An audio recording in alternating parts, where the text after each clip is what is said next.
I'm shooting a video. I won't be long. Hello, Mega Leech.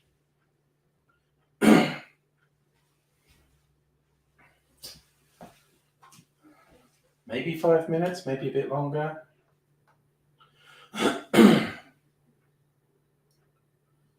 This is not a YouTube short. This is a longer movie, 3 to 5 minute video.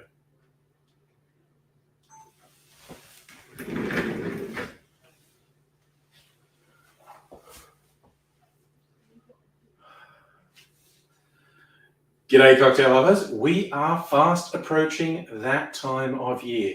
We're getting into the Christmas season. A lot of people have very particular ideas about seasonal drinks. And I thought I'd kick off what I'm, in my head at least, calling the 12 Drinks of Christmas with this year's Christmas Cocktail Challenge.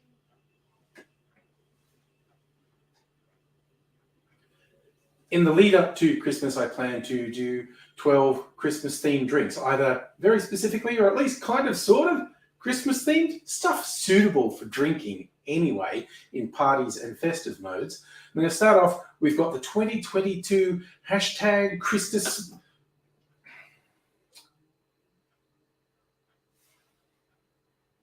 To start off, we've got the hashtag Christmas Martini 2022.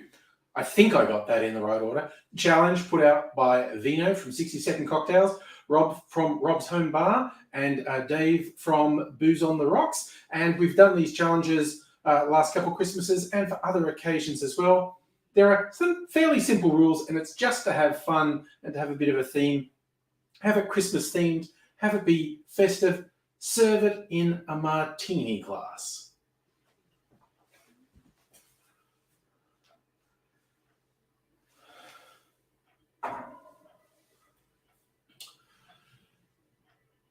The drink I'm making has some very traditional Christmas spice flavors, the sort of flavors you get in, Christmas pudding, Christmas cakes, and the various desserts. So I think it's on topic. But I'm going to give you a little hint. If you think, I can't make any really complicated syrups or anything, if you look around, you'll find a lot of distillers around the world do Christmas versions of their spirits, whether that be gin, rum, whiskey, or in this case, some brandy.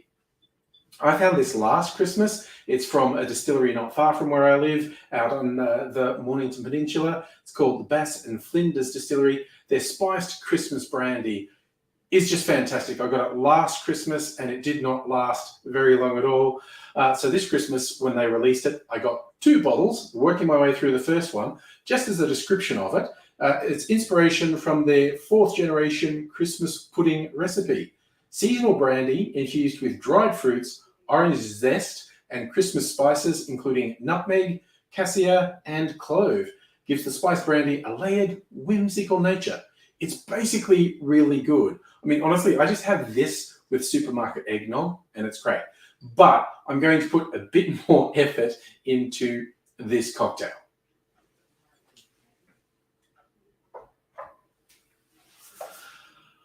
I'm calling this a Christmas Kiss. It's inspired by a cocktail called a Widow's Kiss, and this is a fairly potent drink. This is an end of the evening digestif. Like seriously, you want to be sitting down when you drink this, taking it easy at the end of the night, because if you're not sitting down, you might fall down. Here's what goes in. Starting with 1.5 ounces or 45 mils of our brandy, then following that up with 1/2 ounce or 15 mils of some green chartreuse.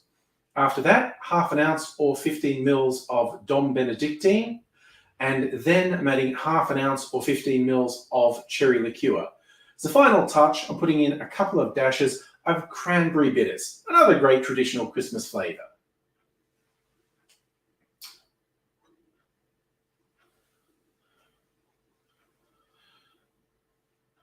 We stir that on ice for at least 20 seconds to get it nice and chilled and a bit diluted because there's some pretty decent strong booze in there.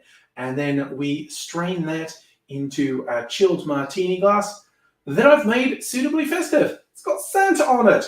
And I've dusted half the rim with some cinnamon sugar. When you're doing rims on glasses, I really recommend you only do half the rim. If you're making it for someone else in particular, then they can choose whether they're drinking from, whether it's a sugar or a spice or a salt rim, or just having it plain. But this is actually my first go tasting this cocktail, the Christmas Kiss.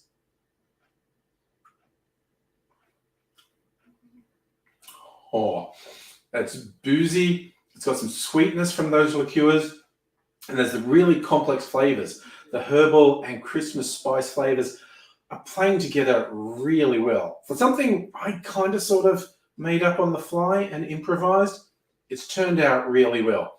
And like I said, if you can't find a local...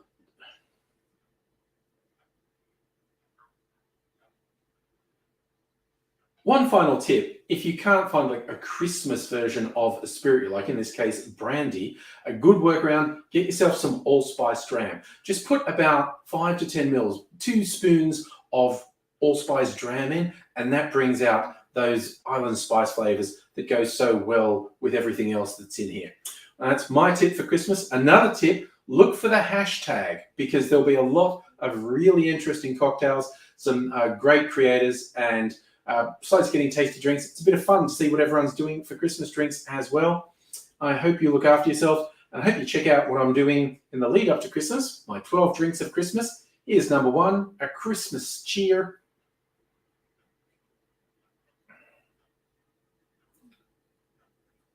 Here's number 1, the Christmas kiss. And all the best to you and yours. I hope you take care, whatever you're doing, whatever you celebrate or don't celebrate. And I'll see you again soon. Cheers. Alrighty. Hello, Greg's there as well.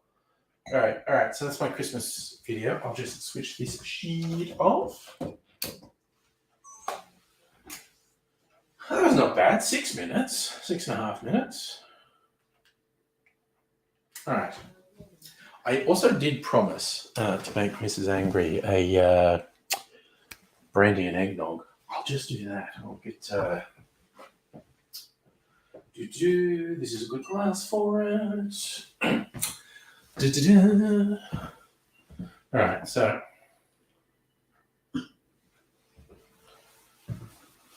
that's my Christmas drink. Then it gets a little Santa on it. I'm so fucking creative. All right, so I'm gonna get this eggnog out of the fridge. Probably going to do some short videos over the course of this as well, but we'll see. Supermarket eggnog, because I'm not proud. Right. Where did I put my Christmas brandy? Not joking, by the way. This stuff's fucking awesome. All right. Christmas brandy.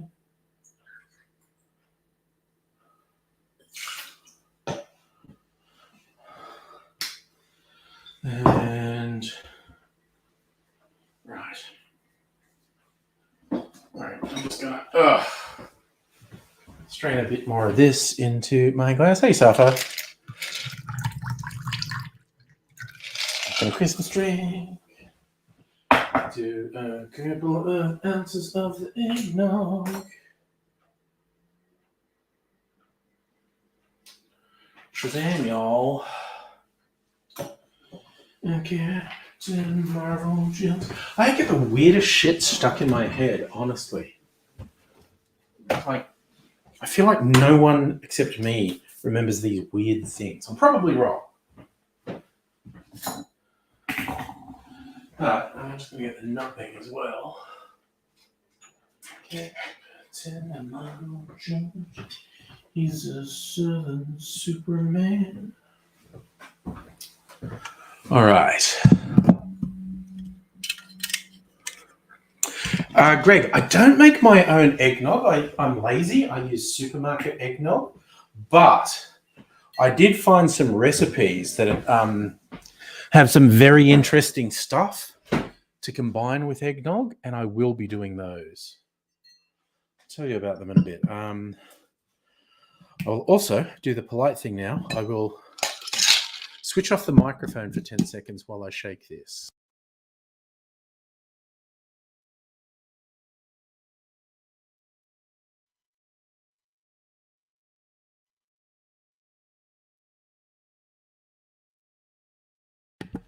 All right, that's that.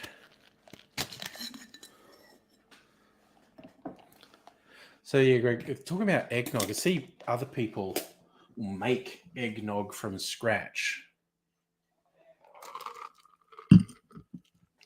And they have all these like killer recipes, and I'm too lazy. I get supermarket eggnog. Like I said, that brandy I've got, the Bass and Flinders Christmas brandy, god damn, that's so good. Does that sound weird on my microphone, by the way? Fresh nutmeg on the cocktail from Mr. Aaron, because this is a quality establishment. I'll be back in 1 second.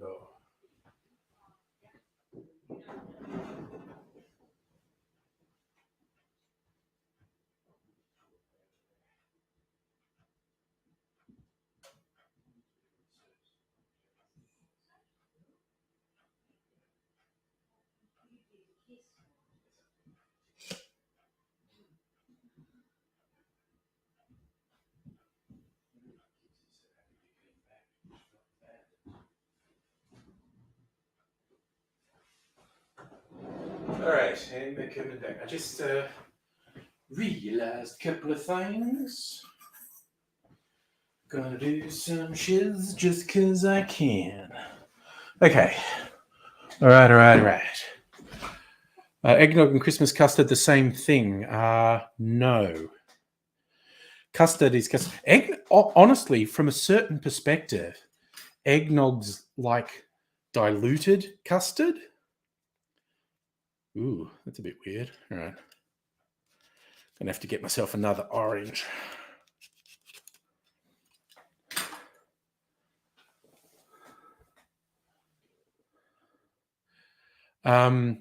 So custard is like thick, and eggnog's a bit more liquidy.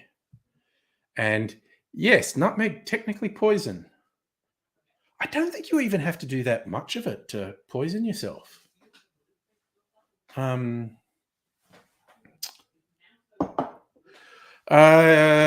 not sure who invented eggnog, actually. Northern Hemisphere, certainly. Don't know if it's European or American.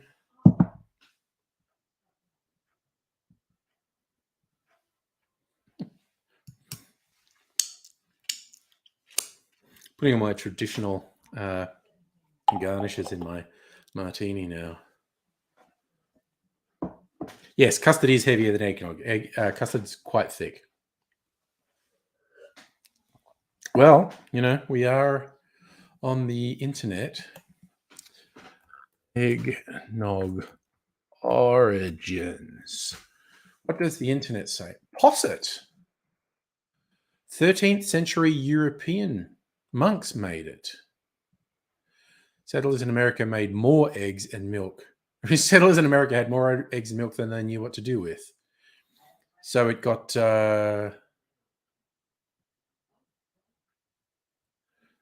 So yes, most historians agree eggnog originated from an early medieval British drink called posset, but eggnog as we know it now was apparently popularized in the US in the 18th century. So there you go. Little from column A, little from column B.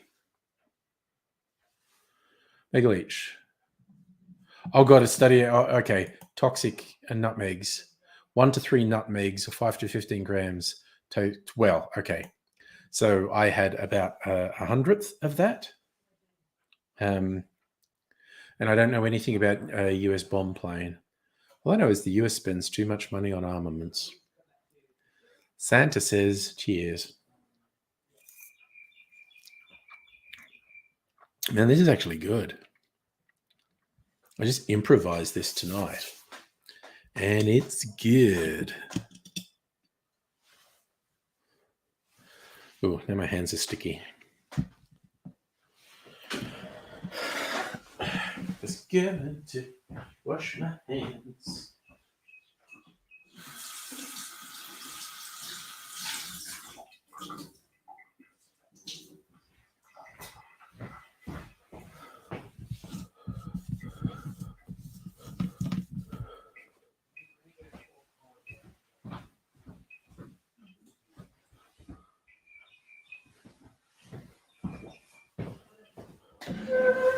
All right.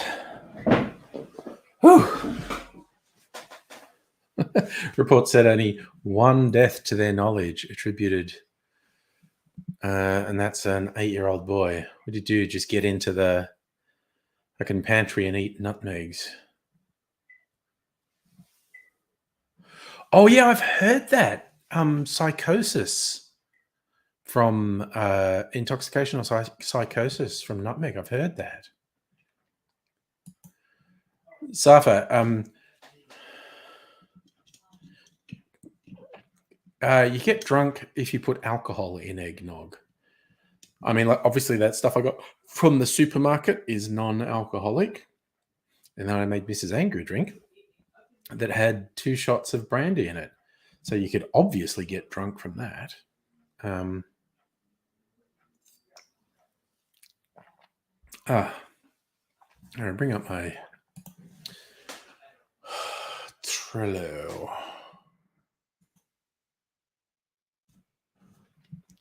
So, Greg, you're talking about to do some eggnog things. I found 2 really interesting ones that I'm going to do. One they call The Spice is Right. So it's got pineapple rum, rye whiskey, allspice dram, chili liqueur, cinnamon simple syrup, and eggnog. That sounds really yummy. So that's The Spice is Right. And there's one called Cousin Eddie eggnog. That's brandy, rum, Fernet, which is a herbal spirit liqueur, cream, a whole egg, sugar, and nutmeg. So it's kind of like your instant making eggnog, having the cream and the egg in there and shaken really hard is kind of making instant eggnog. That's going to be a very custardy drink. Also, sounds really good to me. So over the coming weeks, I will be making both of those.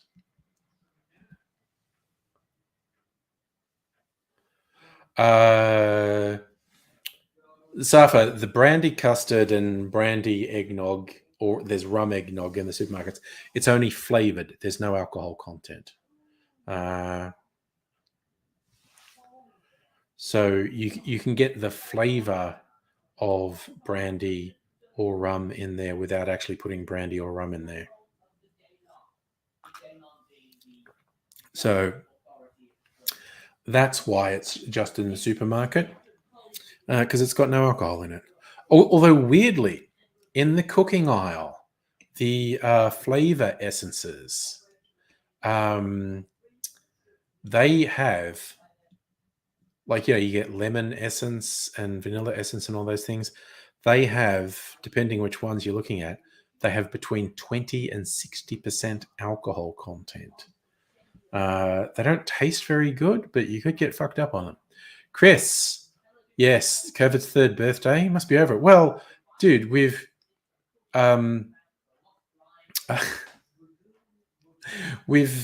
tried everything to get rid of COVID, from pretending it's not happening anymore to pretending it never happened, And what else could we do? What else could we do apart from pretend it's over or pretend it never happened? I can't think of any other options. So, Migalich, if the Bundaberg eggnog has 40.5% rum, their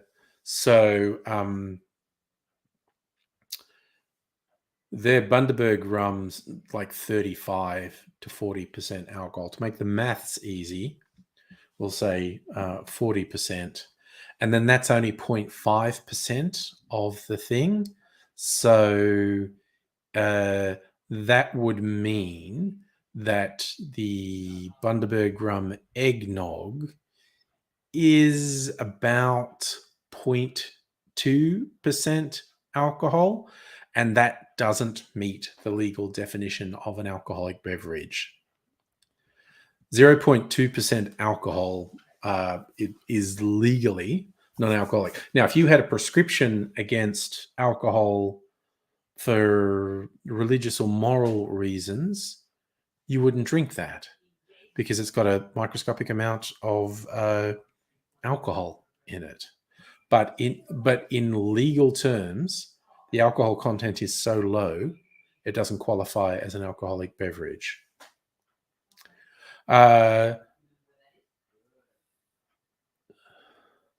There you go. As Megalich said, that's about as alcoholic as bread or soy sauce.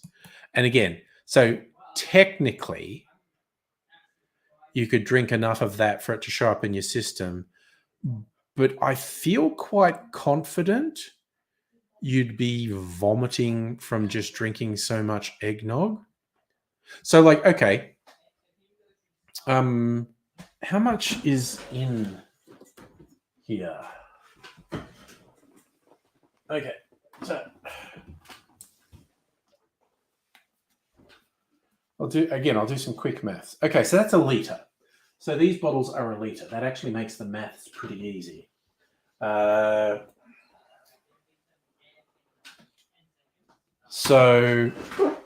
0.2% of 1 litre is alcohol. So that's about 2 milliliters in that whole thing. It's about 2 milliliters. So to get drunk, you would have to, and this is just speaking broadly, you'd have to drink 90 mils of rum in an hour. So to get drunk, okay, but let's say to show up on a breath test, actually. So to get to 0.1, and that's like 30 mils of alcohol. So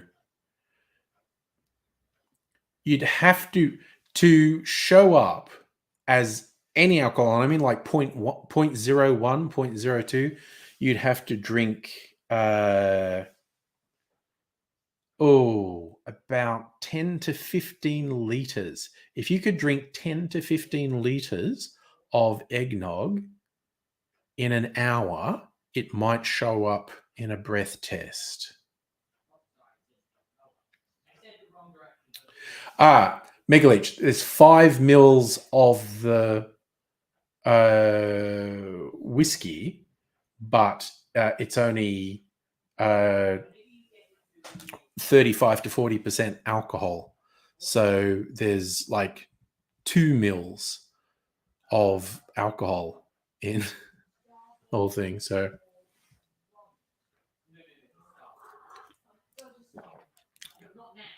or actually, no, okay, if correct it, let's err on the upside. Let's say 5 mils. So 30 mils is going to show up. So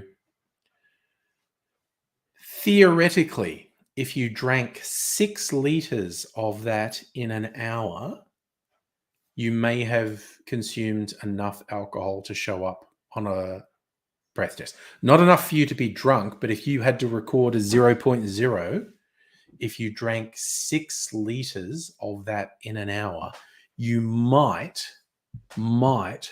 register 0.1. I would go back to my previous assertion. If you tried to drink that much eggnog, you would be vomiting. So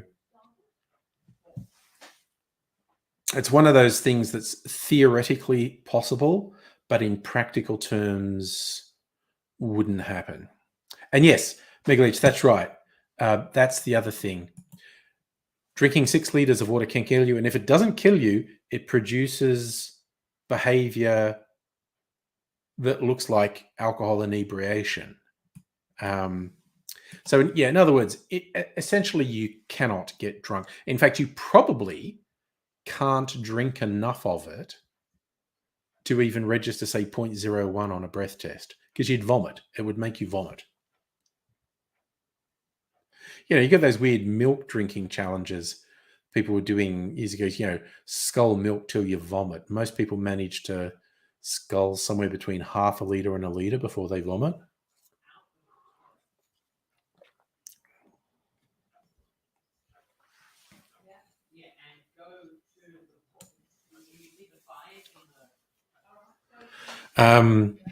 So yes, it's kind of like, okay, see, Angostura bitters, that's 44.7% alcohol. So this is as strong or slightly stronger than most spirits. So when you get a lemon, lime, and bitters in a pub, it's technically a non-alcoholic drink because you only put a couple of dashes of bitters in there in a whole thing. So it's diluted to such an extent. So while there is technically alcohol in there, it's such a low volume it doesn't legally count as an alcoholic beverage. And again, same deal as with the brandy or rum eggnog. Theoretically, you could drink enough to record a blood alcohol level, but you'd be vomiting from drinking too much liquid. You'd have to drink liters and liters of it.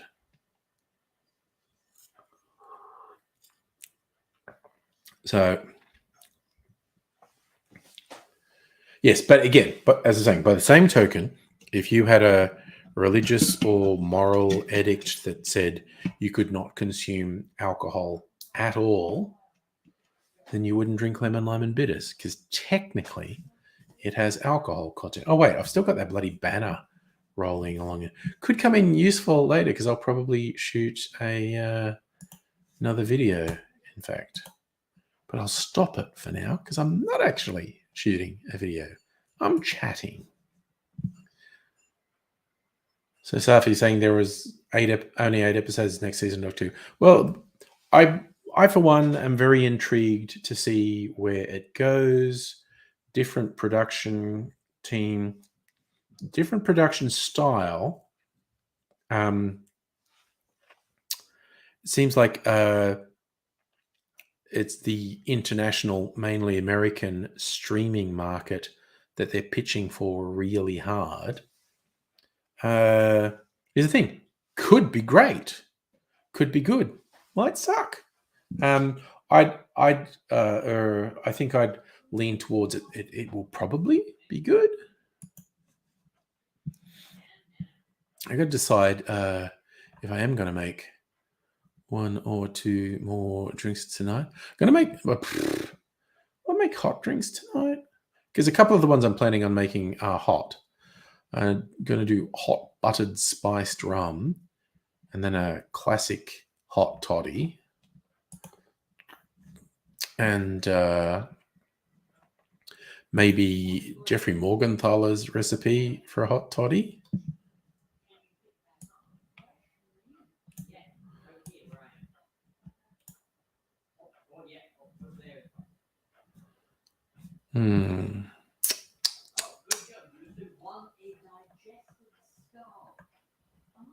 So what's in the Christmas margarita? Oh yeah, hot damn!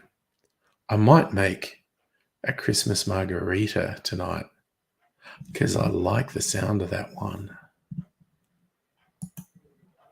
Hello, Dr. Abigail. How are you this evening after a weirdly chilly day? Chilly morning. It was not so chilly in the afternoon.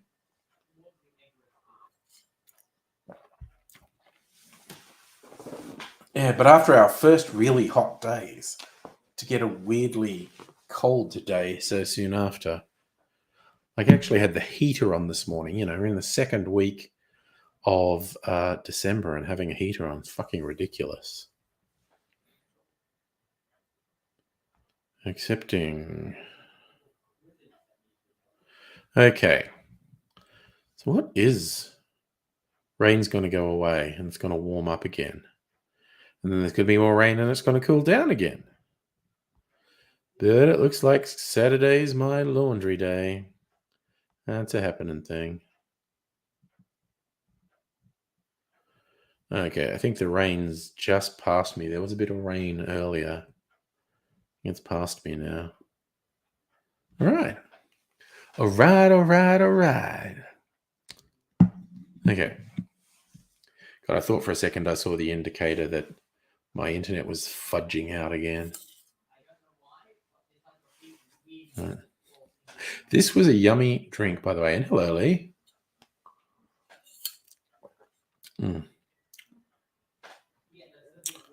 Yum. Actually, no, I quite like that one. That's a good. That's an 8 out of 10. That's a good drink. Look at me being, and again, if you missed it, being classy. This was a Christmas drink. A little Santa on the glass. No, I rimmed the glass with cinnamon sugar. Dr. Abigail, what wonderful happy news. You got married and you and Taylor Swift are very happy. That is fantastic news. Congratulations. God, sorry, that might be more than an 8 out of 10, that drink. I'm just like, yum. I'm just in real yum mode at the moment. That was really good. Oh, yeah, Safra, I'm never happy if my internet goes out either.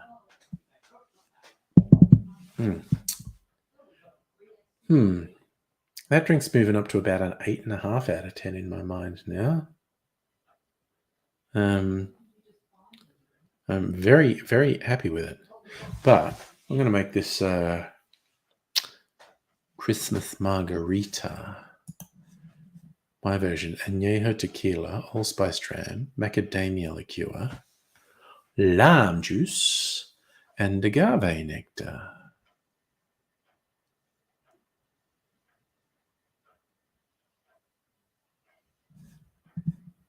Heck yeah. Safa, I have on occasion gone back to Dubbo for Christmas. Haven't done it for a while. It's just such a long fucking way to go. And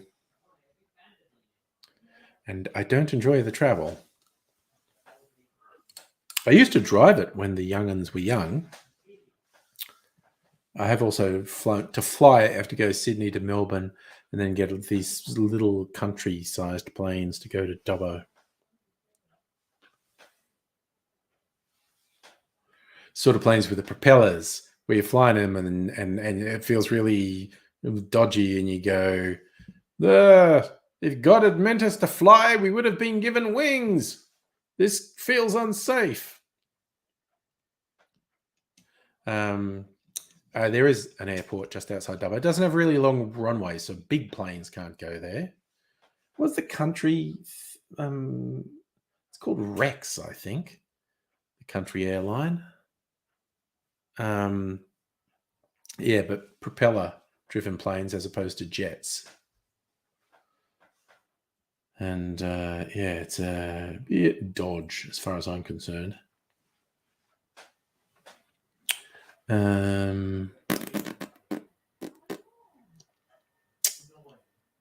Yeah. Well, I may. So, where is the 8th? Where's the 9th?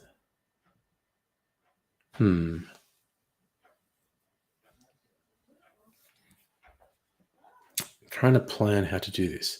You know what I might do? I might fucking do the Manhattan variation I was going to do. The Brooklyn.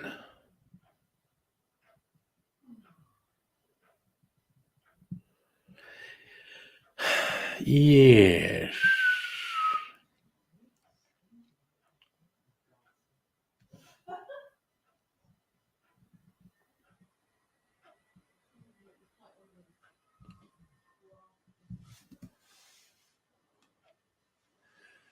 Safa, yeah, I don't think AIDS's quite up for travel at the moment. He's a bit under the weather, so I'm not exactly sure what he's doing. I'll bring up God, I don't know if I scared him up just like shouting at him last Friday night. Haven't heard from him since then. I always overthink things. Maybe he's miffed at me. Maybe he hasn't thought about it since Friday night. I don't know. Reach. Driver move.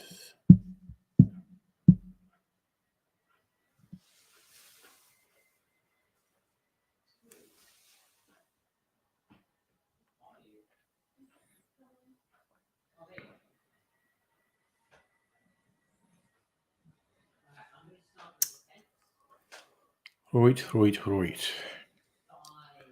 Right, I might put some stuff back and take some more stuff out.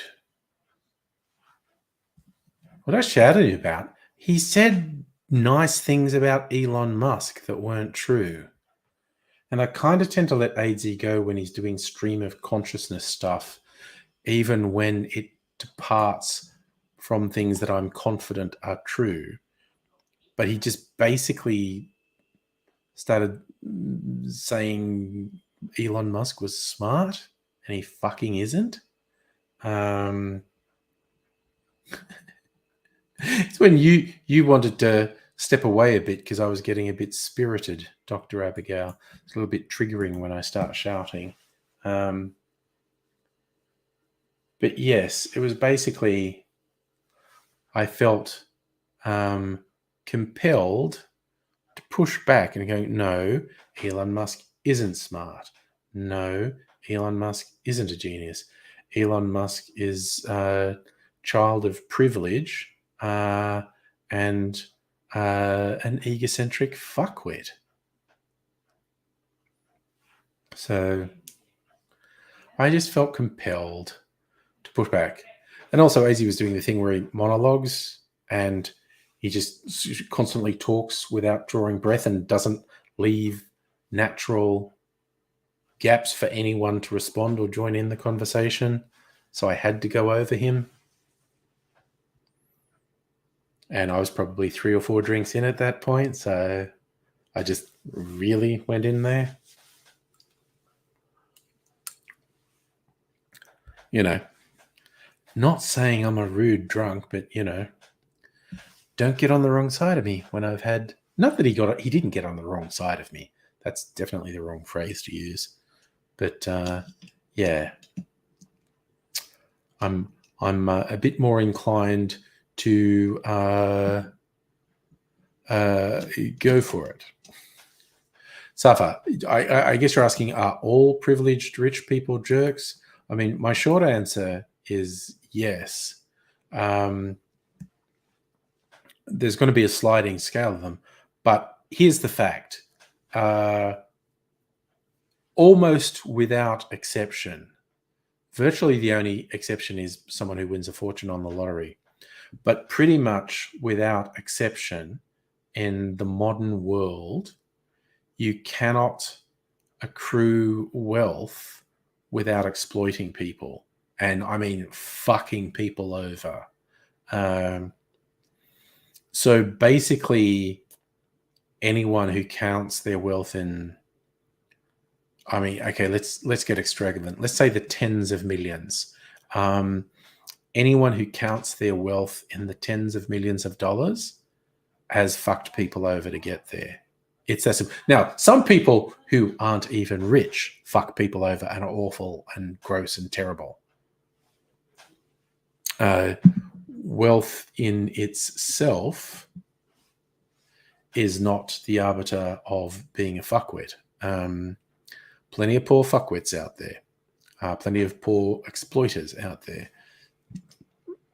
But it is, in essence, not possible to accrue vast sums of wealth, get yourself in the top 1% without viciously exploiting people. And I mean killing people. It's that simple. Those people don't accrue wealth without slavery being involved somewhere. All the big corporations benefit from conditions that are indiscernible from slavery. People in other countries who are held in, at best, indentured servitude. But in many cases, they're literally imprisoned and forced to do work. So that's late stage capitalism. No ethical consumption is possible. It is literally out of our control. Some people tie themselves in knots about is there something in my existence that's unethical? You don't live in the first world countries without benefiting from the exploitation of someone else. You and I don't have control over it. And the corporations go to extreme lengths to hide it from us. But it's real. So, are rich people assholes? Yes. Because they got rich by fucking people over in ways big and small. God damn, that drink's edging up to a 9 because I almost want to make another one. But, and yes, Megaleech, that's where The Good Place ended up going. It's so funny. The Netflix series, The Good Place, started off just being this wacky misadventures in the afterlife comedy, and it's very funny. But as it went on, it basically became about modern life is a fucking nightmare, and you cannot live ethically in the modern world, and it's completely out of our control. If you just exist, someone else is suffering for your existence. It's just fucking wild. So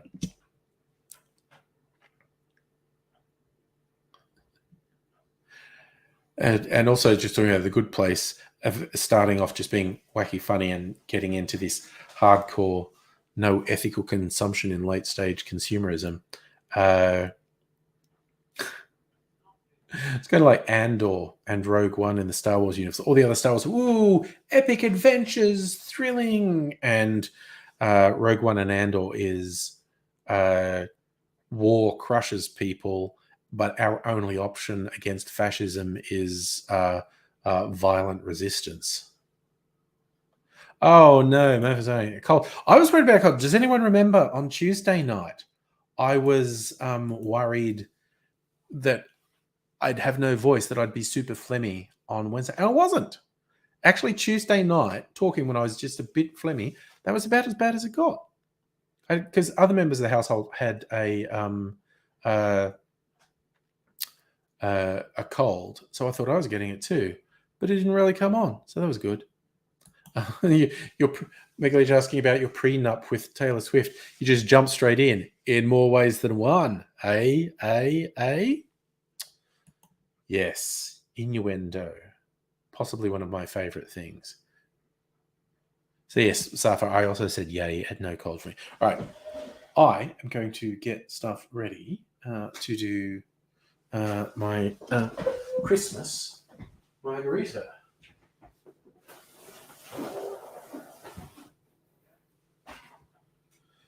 So I'm going to put a couple of things back. And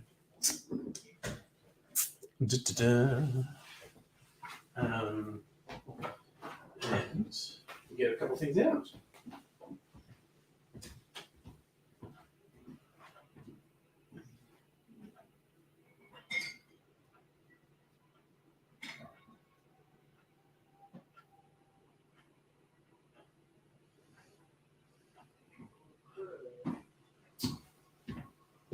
Oh, my mind blanked out and I forgot what I was going in there to get. Allspice Dram. I think that's out here. Is that out here? Because I just bought a new bottle of Allspice Dram.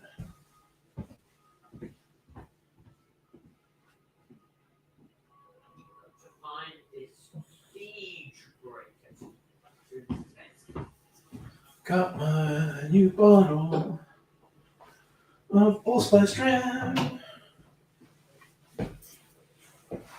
All right. So we're going to stir this on ice. Okay. I need to rinse out these things because they got the eggnog in them. All right. Let me do this.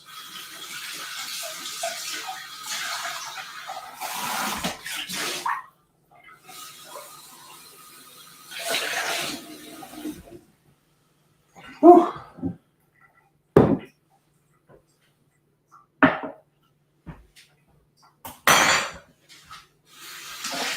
Rinsing things.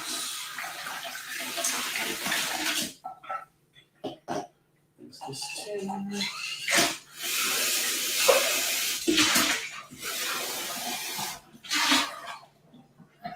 All right. All right. That's all done. What am I doing?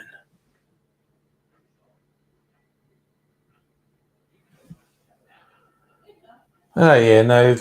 I think a lot of us dodged colds because with COVID restrictions, we weren't interacting with people.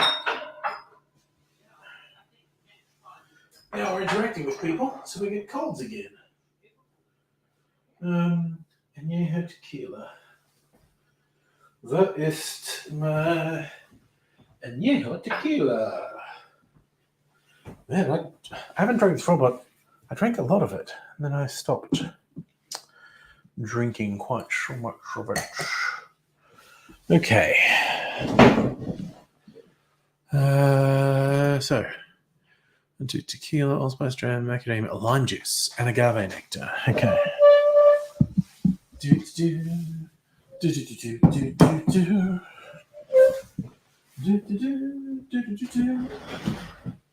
Right, I just squozered some lime juice today. A big thing of lime juice and agave nectar. All right. And we got all these things. All these things. It's a good thing. Right. You bloody well, right. Okay. Let me move this to here. What am I doing? All right. And I'm going to move the ring light around too. Light up the night sky, as it were. All right. What? Quarter. Okay. Just getting these things right. Might turn my webcam around so you can just see me while I make this bit of video. Let's turn that around. See that side of the kitchen. All right. Let me get around here.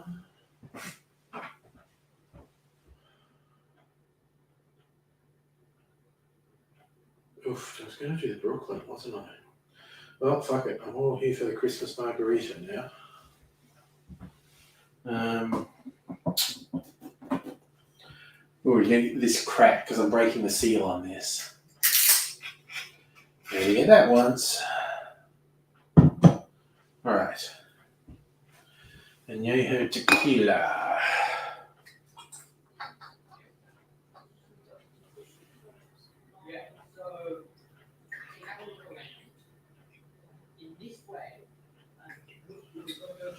Nope, that's a lot of tequila.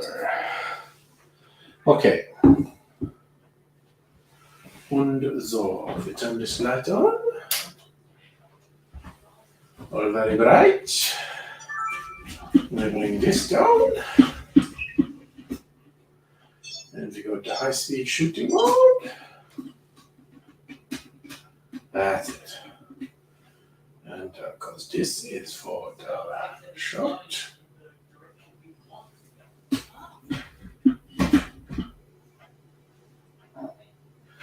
Alrighty. Okay, ready? Take these lids off and be ready. Quarter. Alright. Und so. Okay. Tequila? And this is just a quarter. Okay. Just a little bit of the Worcester and a little bit of the macadamia.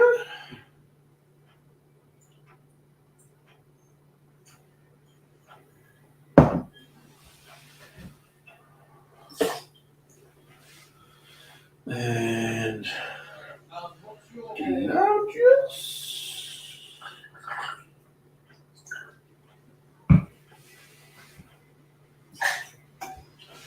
And the agave.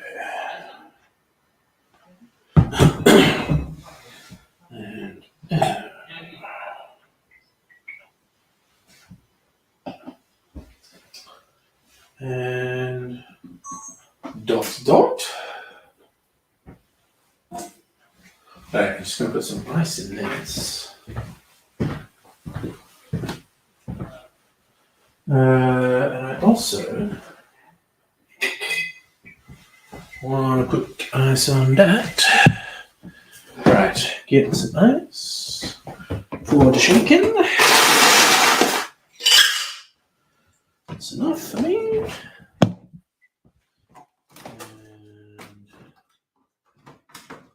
And put a big block of ice in my glass.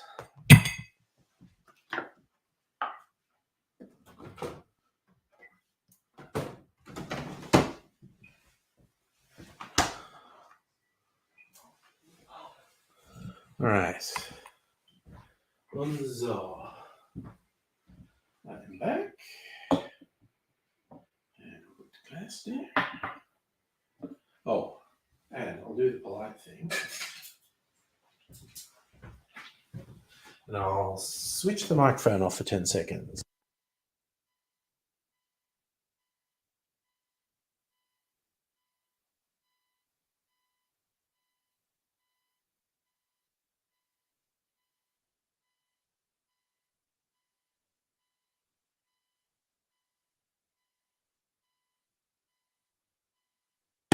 And I switch the microphone back on. And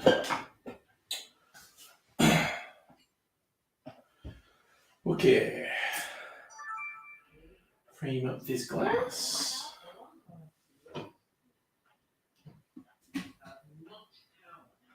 Alright. Oh wait, high speed. Alright. Wo ist Mastrena? I put it here. And we shoot that.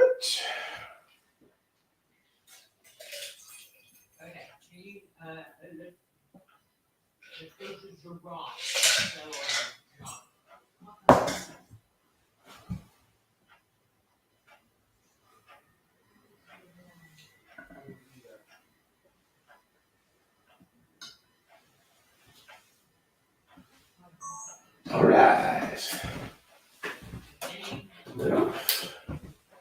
Now I just got to do a little talky bit.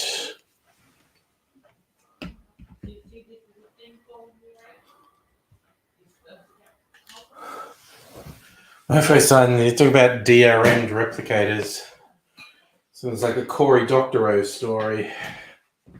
I like his writing, his exploration of how we do things.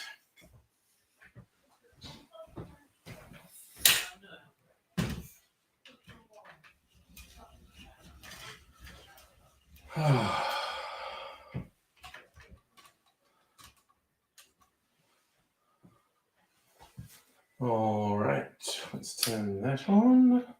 I want to bring this back out.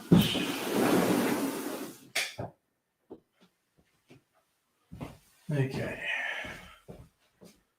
Do this.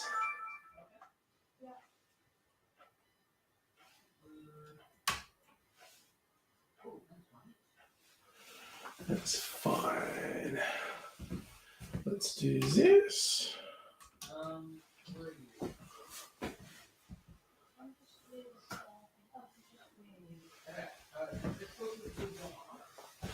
Bring my drink over here. Und wie should. Actually, I'll do one more thing.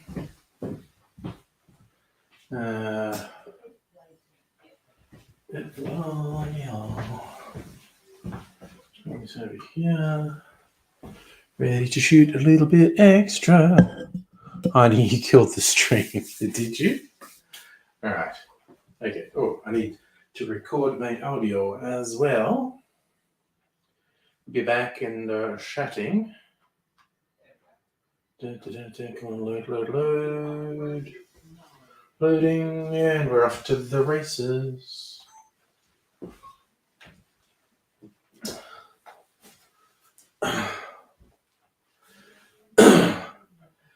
G'day, cocktail lovers. As we move through the 12... Fucking hell. G'day, cocktail lovers.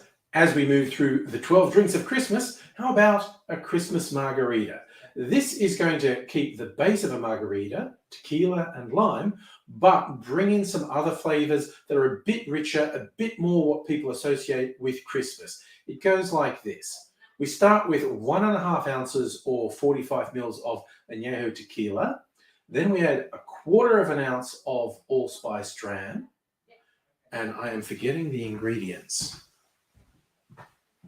Put myself under pressure.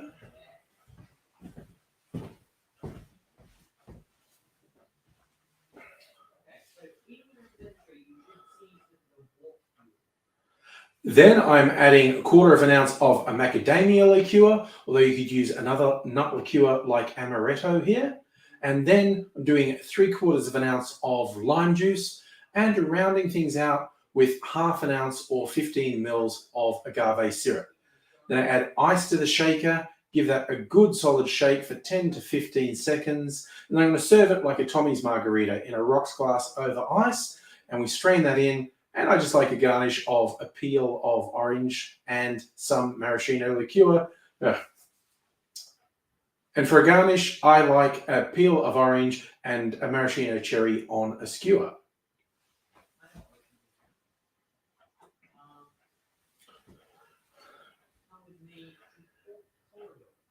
And there we have a Christmas margarita.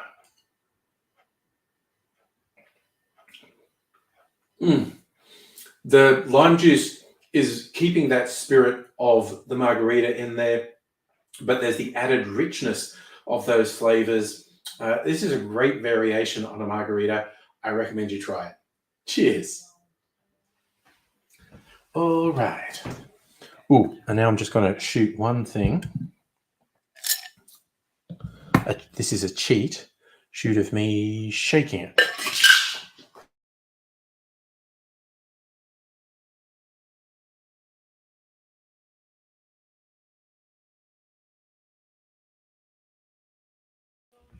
It's fake. It's all fake. All right, now switch everything off and I'm going to sit down for a while.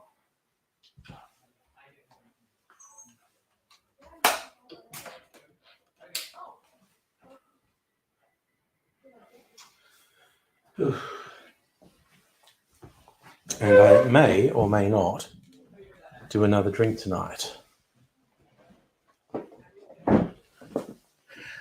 Maraschino, Heine, not mariachi.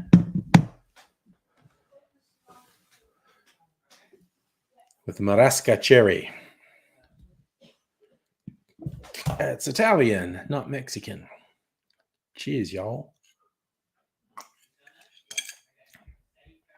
Oh man, that's actually good. Yum, that is really tasty. Oh, tasty. Dr. Agawal, I think you are just very susceptible to loud noises, which I completely empathize with.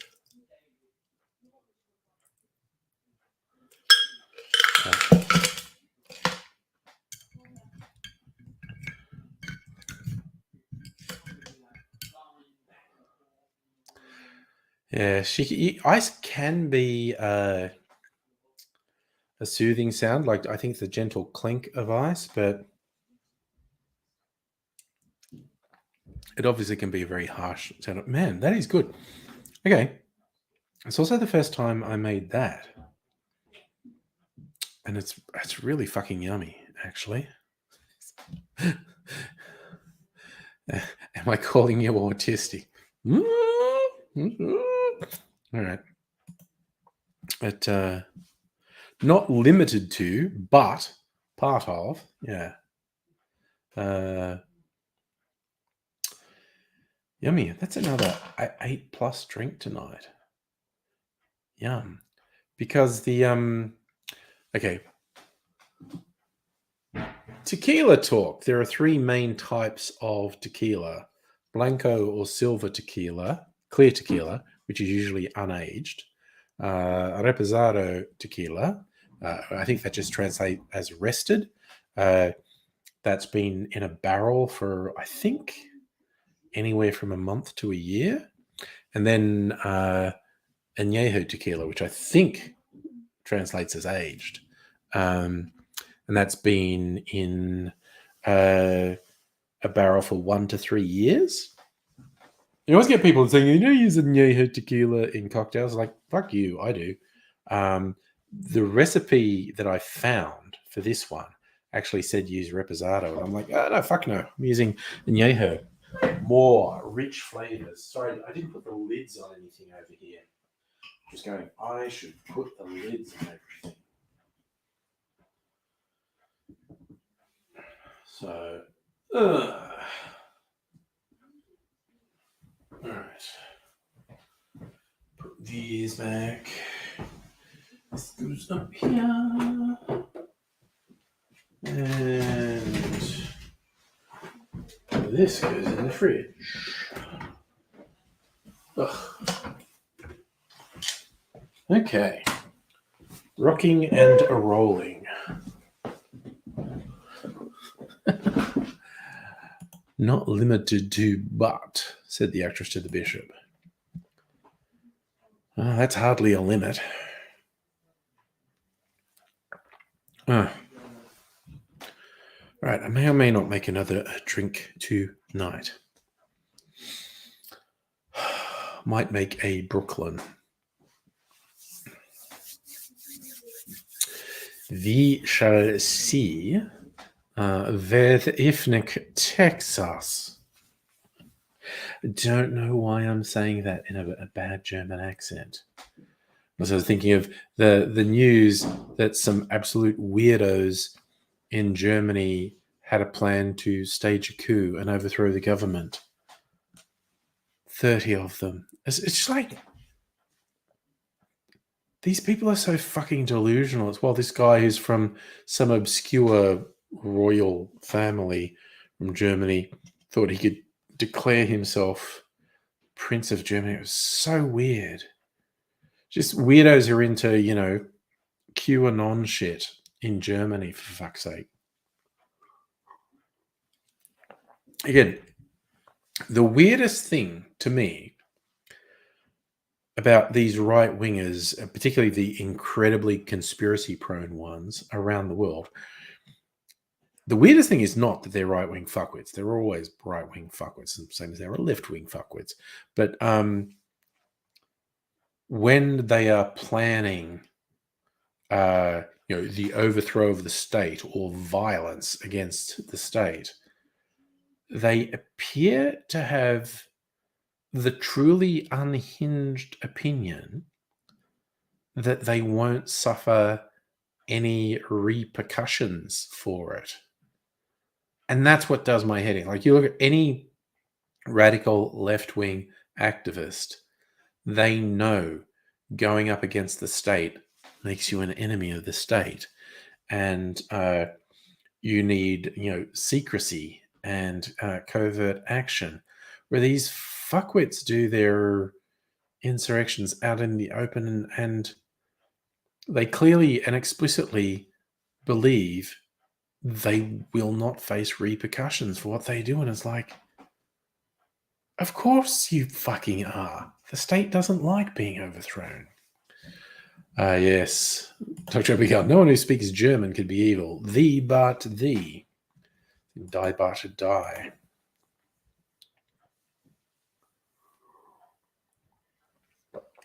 Oh.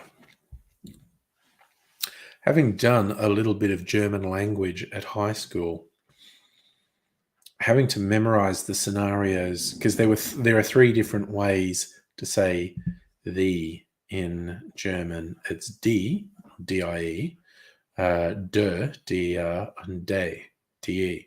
So die, der, die? No, I think Germans say die for D-I-E. Anyway, they have three different uses of "the", and you have to remember the context that tells you the right one to use. There's the whole thing where some words are feminine, some are masculine. It's very weird. Hello, Justin, by the way. Just, again, the various things The Simpsons did with Germans are very fucking weird to me. Like the classic example with the early episode where the Germans buy the Springfield nuclear power plant. And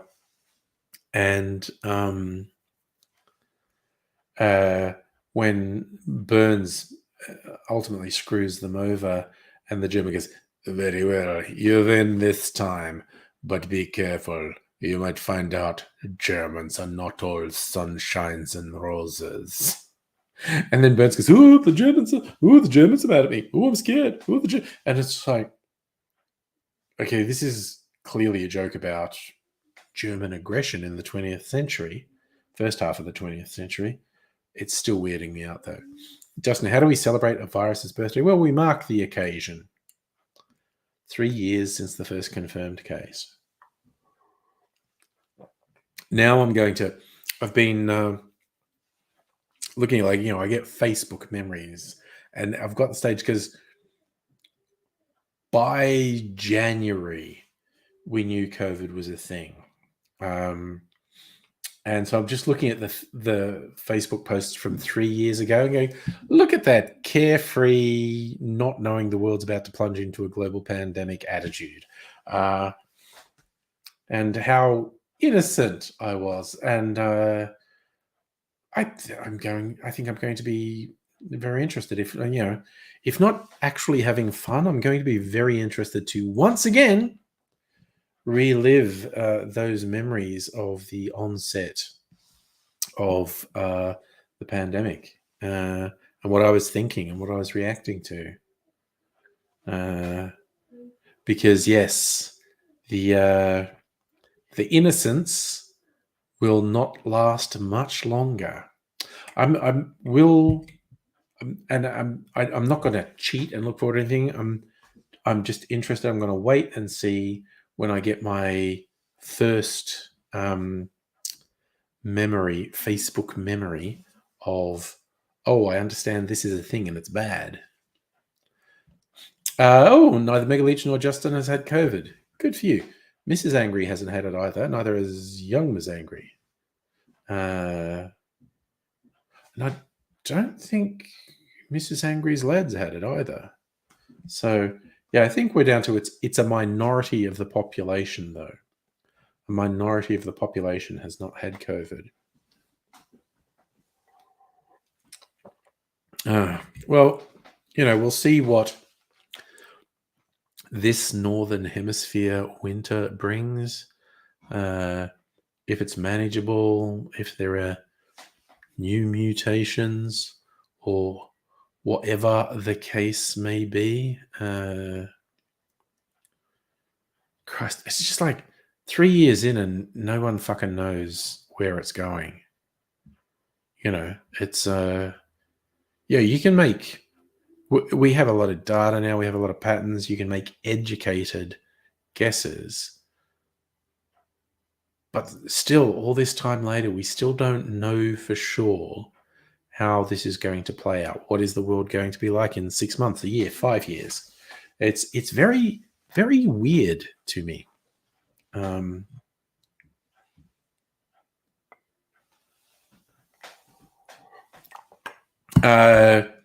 Yes, Doctor. Sorry, Justin. I think your doctor's onto something. A significant number of people who think they have not had COVID have actually contracted the virus but were asymptomatic, so they never realized it. Mimsy's prowling around as if I have food for her or something. She gets obsessed. It's like if I'm making something and I drop something she wants to eat on the floor, she goes wild. And then she obsesses about, are you going to drop more? Are you going to drop more? A little bit tiresome. I'm going to be honest. Oh, incidentally. So, discussion we had on Tuesday night's stream. Fun.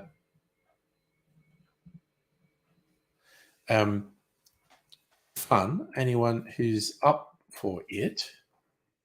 I feel like because I've made a bunch of batched cocktails and I was going, God, and I've got more in the barrels and I can't keep up with that. So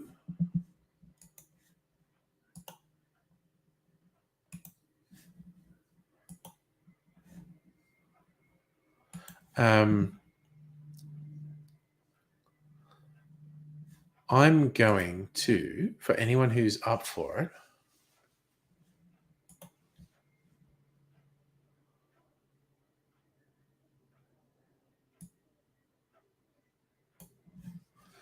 oh gosh. Yes, okay. This is my... That's my Discord. Okay, so for anyone who wants little Christmas present, I'll send you one of my bottled cocktails, my batch cocktails, barrel aged. Yes, I did. Look, I'll show you. They're jars, actually. I went in a couple places, and I'm going to wash these before I use them.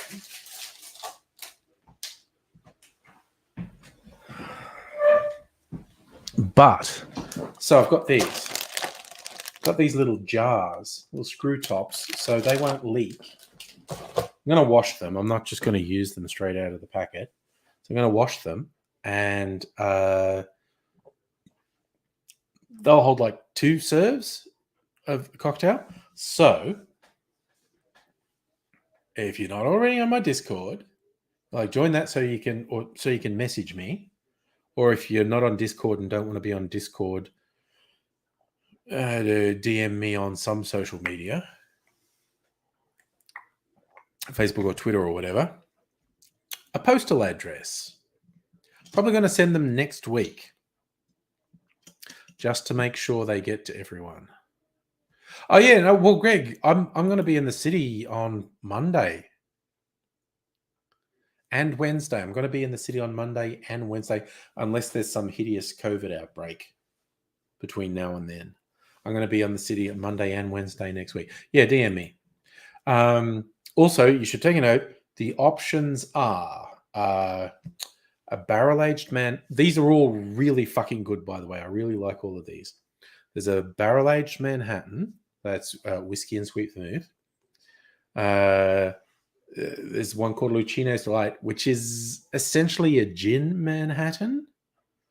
It's gin, sweet vermouth, and some herbal liqueurs. Also really yummy. There's like a really boozy version of an old-fashioned called 4 in Hand, because it's actually 4 different spirits. Now, you can't have one of each. I'm just sending. I can't afford to send 4. And then there's my apple whiskey liqueur. So if you really like sweet stuff, you want that one.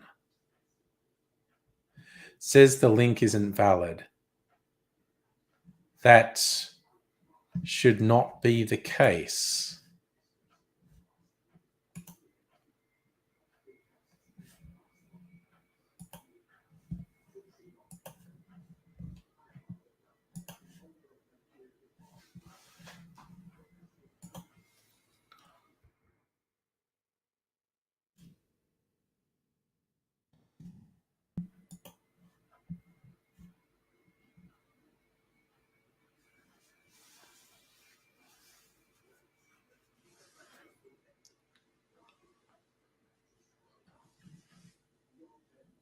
Discord invites expire. Okay, well, there's another one. I just although I generated that at the time. So there's another one. I generated that just now. Okay, so yeah, so what you want to do is DM me your postal address and a preference. Like I said, the Manhattan, whiskey and sweet vermouth, a gin equivalent of that, an old-fashioned variation, or the apple whiskey liqueur. And I think these little jars, as I said, these little jars will hold 2 serves. And I'll mail them off.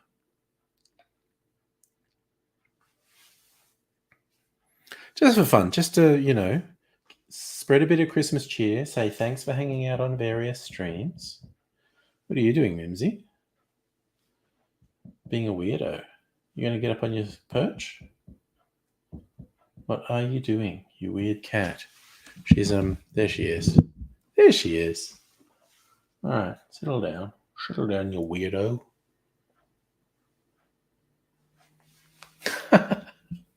Look, I could actually, honestly, that would be, could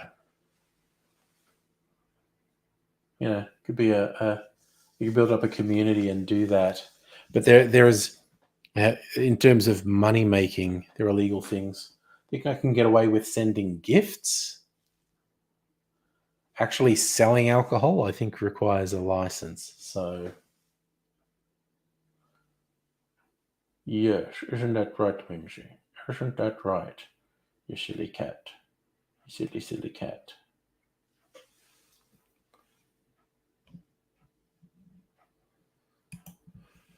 All right, yes. So if you're not actually in Melbourne, so someone like Greg or Abigail, I can actually meet up with and give them one. Ooh, said the actress to the bishop. But yes, if you're outside of Melbourne, you can give me a postal address and I'll mail you something.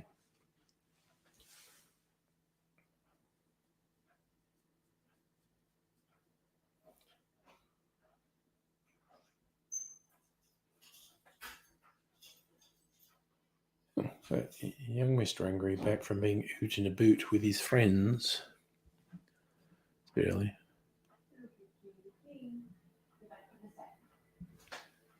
Yeah, well, I'll mail it to you, Safa. No drama. I'm kind of tempted to make the Brooklyn.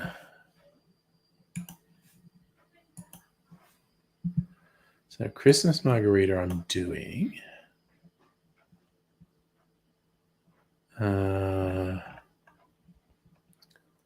A Brooklyn. So I was thinking I want to have all my Christmas things up, a couple of days before Christmas. And I just had the idea in my head, the 12 days of Christmas, the 12 drinks of Christmas. So if I start on the 11th, that'll be the 11, 12, 13, 14, 15, 16, 17, 18, 19, 20, 22. That's a good, have them up by the 22nd. So that means I don't want to start the Christmas ones for 3 days. Yeah, so I do want to make the Brooklyn, I think. to have stuff for the next couple of days. I've got another one I've shot. Oh, nice. Okay, Abigail, listening while you finish making the book. Nice. I'll put where are we?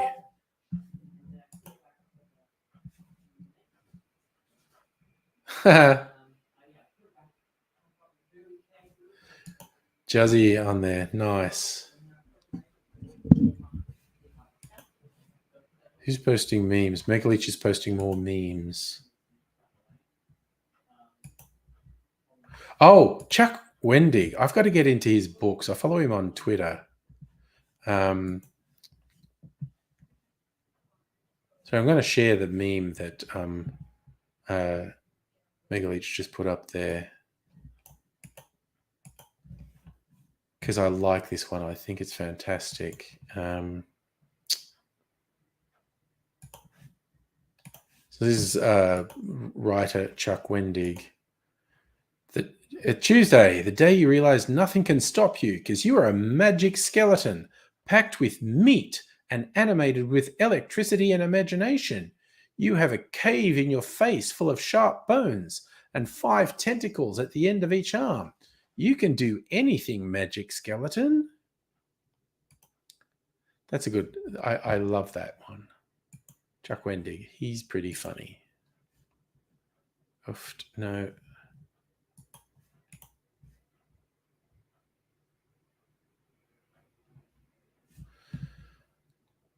Okay, so I might write. Actually, I won't do it. I won't do it tonight. Tomorrow, I'll write a post in the general thing. Actually, I'm going to start a new channel.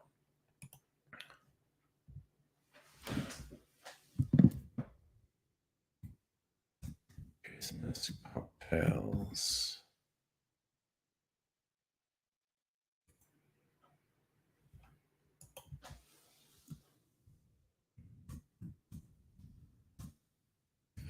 This is where you tell me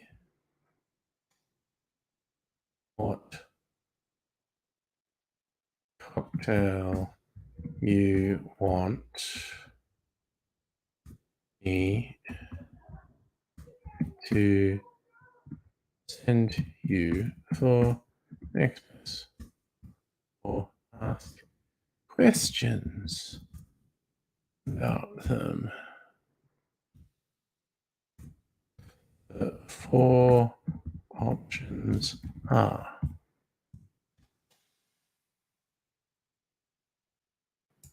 sorry, I'm just going to get it.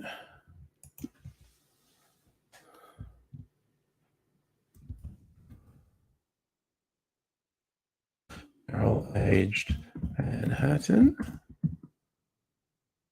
and sweet vermouth.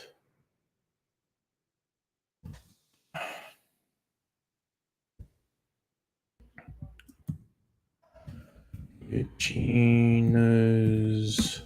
So what's it called? Is it Lucino's Delight? It's called Lucino's Delight. Yes, it's Lucino's Delight.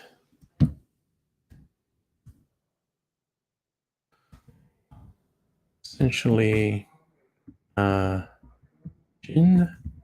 and Manhattan. Sorry, that's also barrel aged. See, I started saying barrel aged. And then there's barrel aged 4 in and complicated, boozy, old fashioned variation.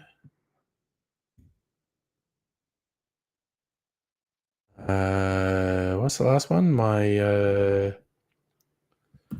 spiced apple whiskey liqueur. That's for if you have a sweet tooth. Oh, okay.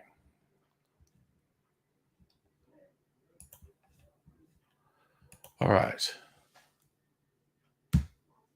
So there's a Christmas cocktails channel that you can post stuff in. I've done it. There you go. Yes, she is very chill when she's chill, and now she's run off. Oh, yes, I did see that. The Democrats winning the Georgia state runoff was a pretty fucking big deal, honestly. Historically, given the context, the Republicans should have absolutely smashed the Democrats in these midterms, and they didn't. They gained the House. They did not gain the Senate. They did not gain the House by much. They failed. Sorry, I just scratched my arm. I was bleeding. They did not gain the Senate. So it's, by historical standards, and an abysmal failure for the Republicans. You love to see it. Kirsten going for a 4 in hand. The 4 in hand is good. It's really fucking good. Honestly, they're all good. They're all good. So, you know what? I'm going to make... This is a 9:30. Oh, Christ. Maybe, I don't know. I might run a little bit late. I'm going to make a Brooklyn. Fuck it. And I can edit that tomorrow. Might not upload it tomorrow. Might upload it on Saturday. I don't know. Then I've shot the video for Lucino's Delight, the barrel-aged one. Maybe I'll put Lucino's Delight up tomorrow, actually. Maybe. I am going to shoot the main. I'm going to shoot the Brooklyn.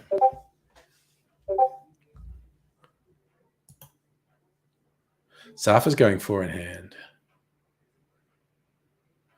Mega Leech, asking dealer's choice is not... Yeah, in fact, you'd already told me that.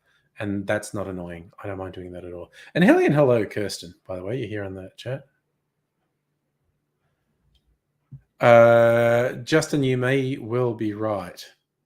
We certainly seem to be seeing it in Australia with a very diminishing percentage of millennials and then Zoomers voting Conservative.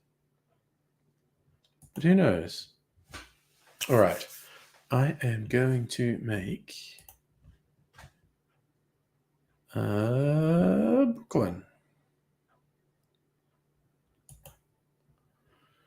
Driver Vermouth Maraschino. And I'm out of Bigol. Okay.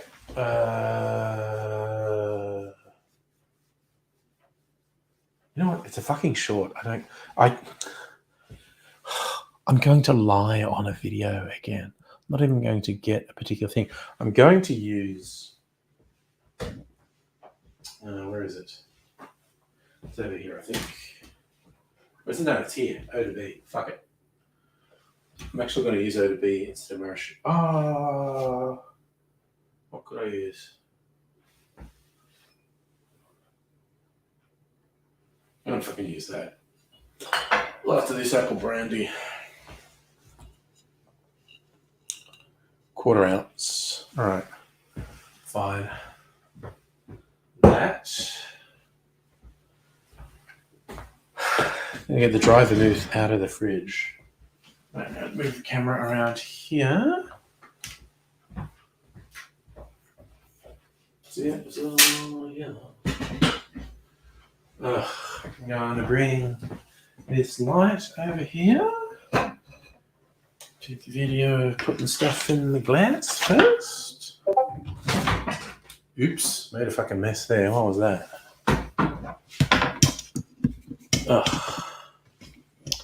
Okay. Let's get the vermouth. I do have to go into the next room. Okay, fucking fine. Or do I? No, I don't, actually. I fucking don't. Vermouth. I am going to use... Wait, did I fucking put it back? Oh, no. No, fuck it. I'm using this. I don't care. I'm lying on a video. Ooh. Will the police ever make me pay for my terrible sins? All right. Okay. It's going to be interesting what this actually tastes like because I'm not following the recipe, so it's actually going to be quite a different drink from the official recipe. All right. Let's get this happening.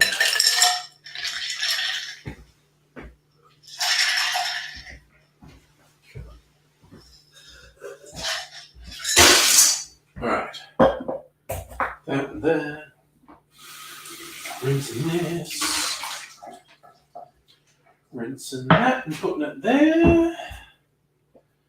Rinsing this. Think I need to pee, but that's another thing. All right.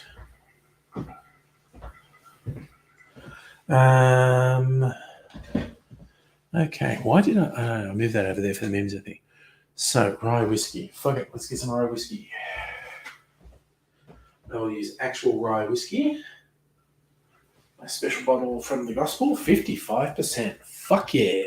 Aged in a stout cask. Dry vermouth, maraschino, and merpicon.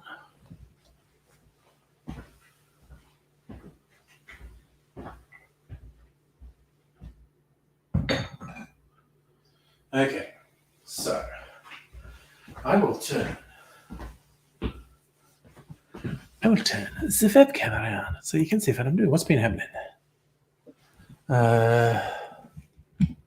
Safa, US troops in Australia. What do they say? Oversex, overpaid, and over here. That's what they said during World War II.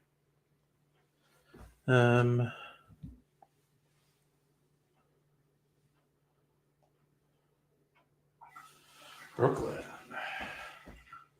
Okay, we turn this light on. The Brooklyn. No, what the fuck? No. Fuck. What am I going to put in? Moving some shit around. An ounce of dry vermouth, that's a lot. I'm already doing 2 ounces of rye whiskey. Them good old boys, they drinking whiskey and rye. But rye's a whiskey, so what the fuck are we talking about? All rye is whiskey, but not all whiskey is rye.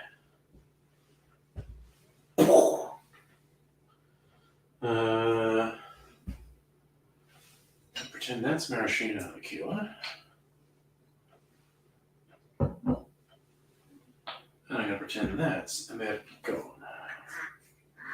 Cause I'm a liar, cannot be trusted. Alright, let's.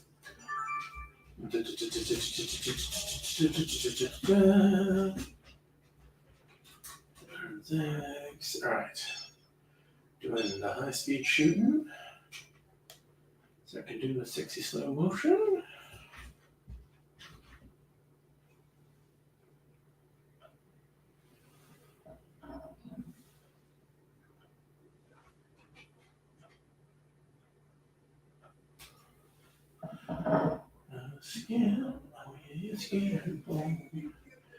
That's ready. There we go. There we go. Alright. Rye whiskey. And dry vermouth. And maraschino.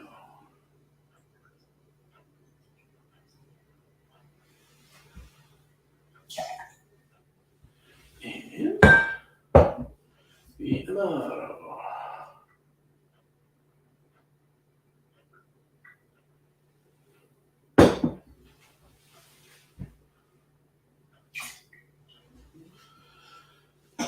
And focus, I'm just finishing that bottle. Because no one will ever know that I lied to them.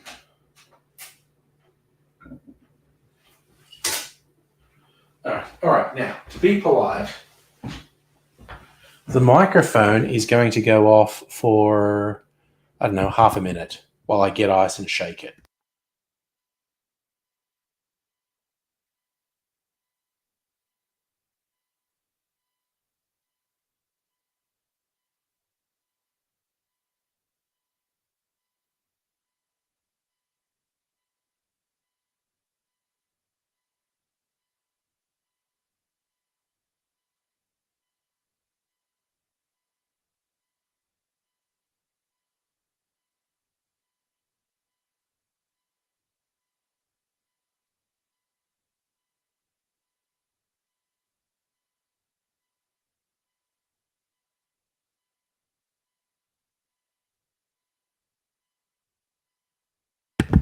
This was a stirred cocktail. Why did I shake it? I'm a goddamn idiot.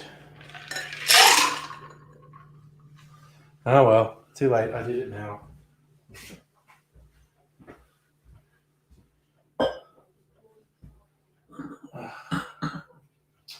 Alright, let's do this shit.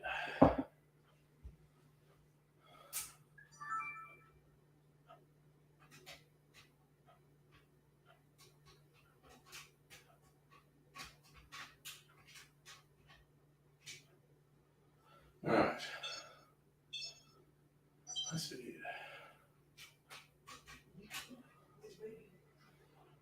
Alright. Screwed that up. It was a ridiculous mistake to make. Not a huge deal though. Alright. Stran.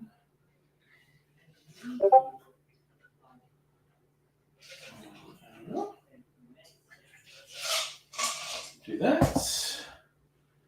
And I'll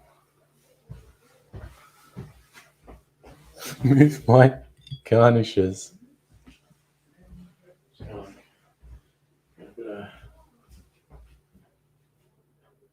Orange peel.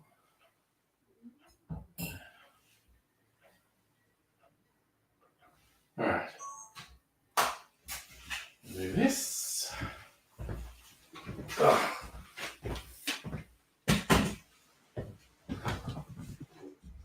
Alright. What's this doing? There. Alright. Orange light until I switch this off. I'll just do my very quick 2-camera thing for this. I'll be done.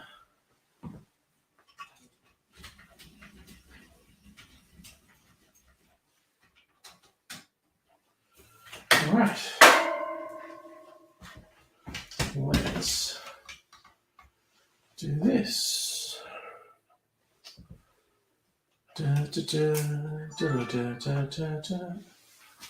Wide. Wide. Oh no, I do want to do that down a bit. There we go. How's that? Wide. All right. And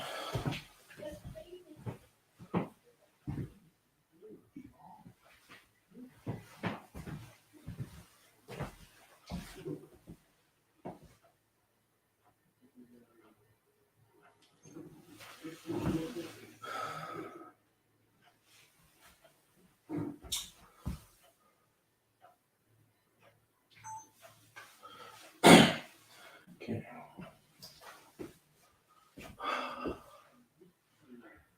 The Manhattan is an all-time classic cocktail, and there are an enormous number of riffs on it, many of which are named after other areas of New York.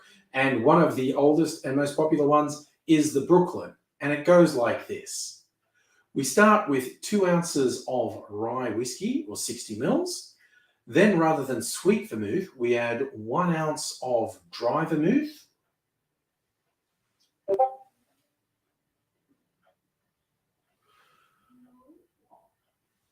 To bring in some of the sweetness we're missing by using dry vermouth, we now add 1/2 ounce or 15 mils of maraschino liqueur, and then 1/2 ounce or 15 mils of an Amaro called Amer Picon. Although, don't be scared to substitute another Amaro in there.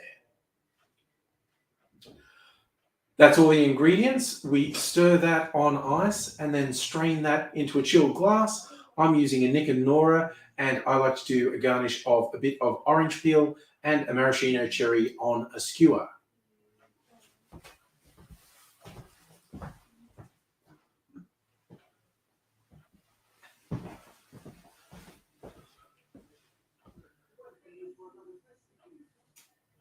And here is the Brooklyn.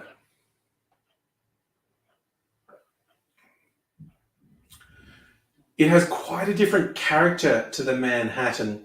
That little bit of, it's a little bit drier, and it has that Amaro in there. Quite a lot of character. It's worth experimenting. If you've never tried it, I recommend you give it a go. The Brooklyn. And we're done. I don't like it as much as a Manhattan. Although I just fucking made it. Hey, bum fungus.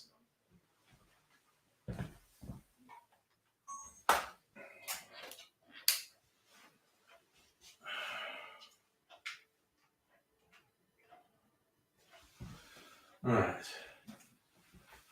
I'm just going to do this. Sorry, give me a second. Switch that light out. All right. Sitting dune, sitting dune, sitting dune. Oh, gosh, where are we? Sorry. Bum fungus. Oh, God. Hangover remedies, no. The only thing you can say is don't drink so much up front.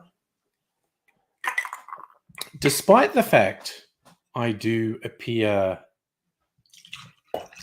a bit wrecked on here from time to time, I rarely get anything significant in the way of a hangover. Guess I'm not really drinking that much. Well, I am. I'm drinking. Sometimes I drink too much. I'll be honest. But usually the worst I get, a little bit of a headache, sometimes a slightly upset tongue, and a bit tired. So obviously I get effects from alcohol, but I'm rarely that, I'm dying, I've got a hangover, I'm fucking dying. So all I can suggest is hydrate. Drink a lot of water.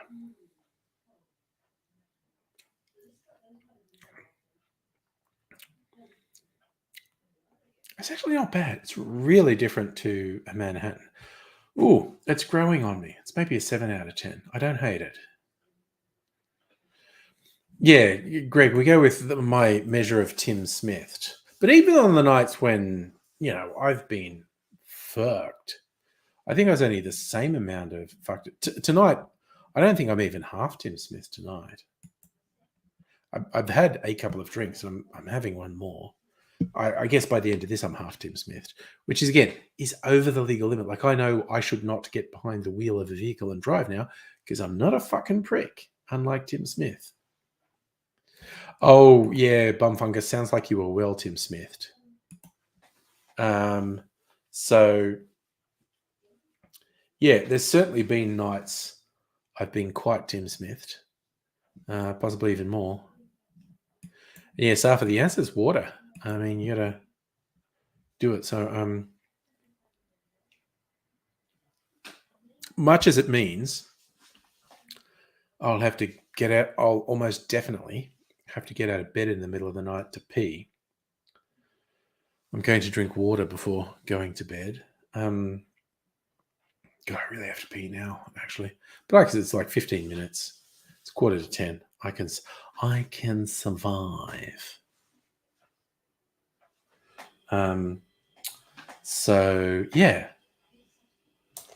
So else it go. I got a bunch of these little jars to send Christmas cocktails to people who want them.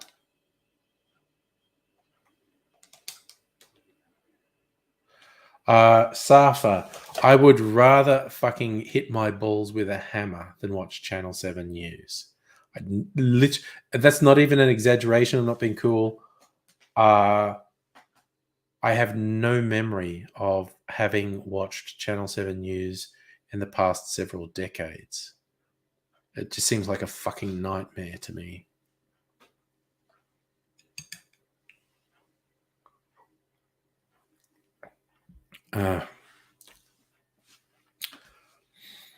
Yeah, I guess this is about a 7. It's not terrible. But the other ones I made tonight, they were like 8.5, bordering on 9. They're actually really good.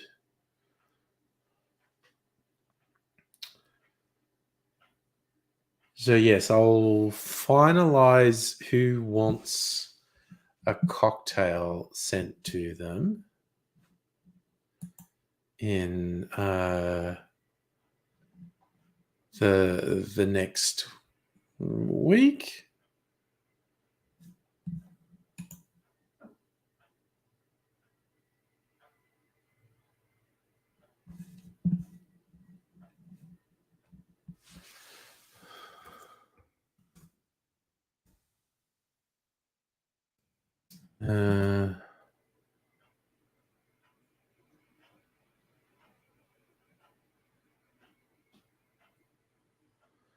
All right.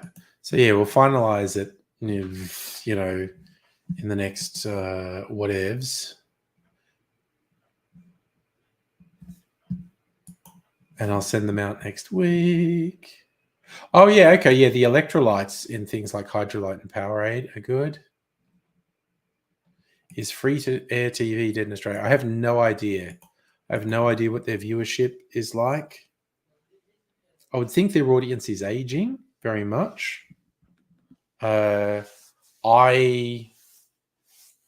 basically never watch broadcast TV now.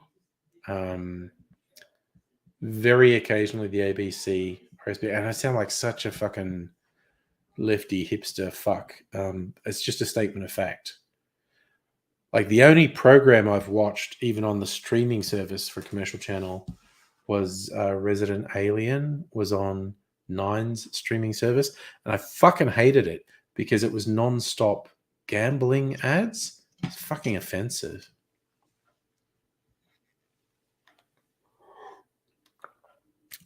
So I'd never go back there, basically. When did I get Foxtel first, Safa? An extremely long time ago, when my little uns were little uns, because they had a whole bunch of kids' channels to keep them occupied. So I've had Foxtel for an absurd amount of time, like 20 years.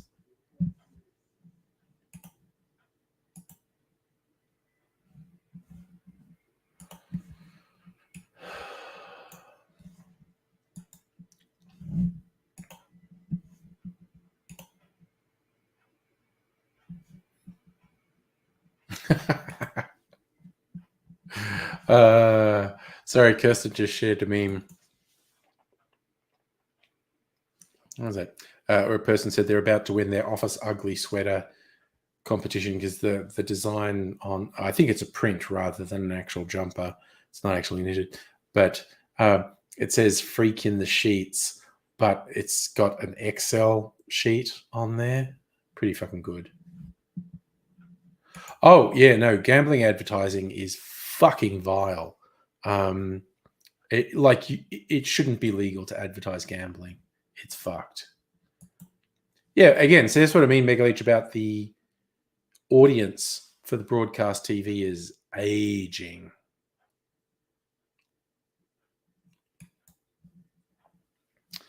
But yeah, I'm just saying, it's not like I'm young, but I do not watch broadcast TV.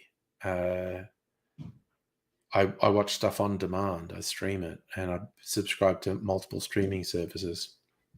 We established in a previous stream I waste a fuck ton of money doing that, but I can't be bothered.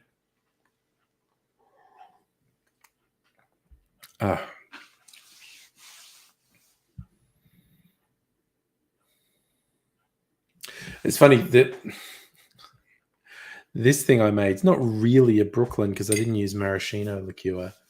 It should be a little bit sweeter because I used an apple brandy, not maraschino liqueur. Maraschino liqueur. It's not bad though. What I made is not bad. It's still, Kirsten. We at some point are going to have to do the Brains Trust thing of because the Manhattan is obviously, Manhattan Island, New York, and then all the riffs on that are named after the different districts in New York. We have to do the same for Melbourne and Sydney, and we have to work out and make the drinks with ingredients from local distillers. What do I think about Deliveroo leaving Australia? I don't give a fuck. There are other services, and they're all fucking vultures. We're in this awkward thing. There is value in delivery services. There are people for who it's critical. And I mean, I've got no problem with being lazy. I've got no problem with just going, I'm going to pay to get something delivered to me. But those various web startups were fucking criminals and grossly exploited everyone, and they fucking suck. What we need is some delivery infrastructure that doesn't hurt the businesses and does a good service for people who are receiving it, and properly looks after the people who are doing the deliveries. So I give not one fuck about any of the specific delivery companies that exist now, but we need a more equitable delivery system. Yes. See, I know you'd love the idea. That's what I'm doing. You really get into it. It'd be fun. Oh my God, there was a thing advertised. I've got to remember what it was, but it's next. And I'm actually in the city next. I'm working in the city on Wednesday, and there's an event, some promotional thing. And Henry from Okar is going to be, Okar/Applewood is going to be there doing stuff. So I'm really tempted to stay in the city on Wednesday and go to this event. I've kind of forgotten what it is, but this shit gets advertised to me on Facebook all the time. So it'll probably come up again because I like the idea of going to a promotional event that Henry's at because he's cool. Oh, yeah. I mean, here's the double-edged thing, Greg. Like, several delivery people have been killed, which is awful and shouldn't happen. But then again, you go on and you see the way a lot of these delivery people ride their bicycles or scooters, and it's just like, why aren't more of you dead? Why the fuck are you riding like that? You're a fucking idiot. But yeah, it's weird. Safa again, yeah, because my offspring do buy deliveries a lot. Stuff doesn't get stolen from in front of our place because it's not right on the street. That's sort of come up a driveway and stuff. Have the delivery people themselves fucked with orders? I don't know. I don't really ask. Yeah, I very rarely use a delivery service. I prefer to go and get it myself.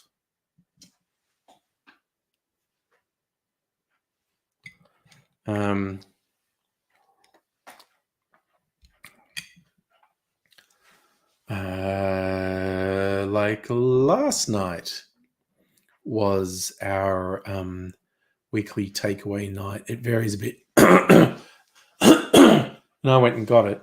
And this particular place, it's a Korean place. And they do huge serves. Like, it's not cheap, but the serves are huge.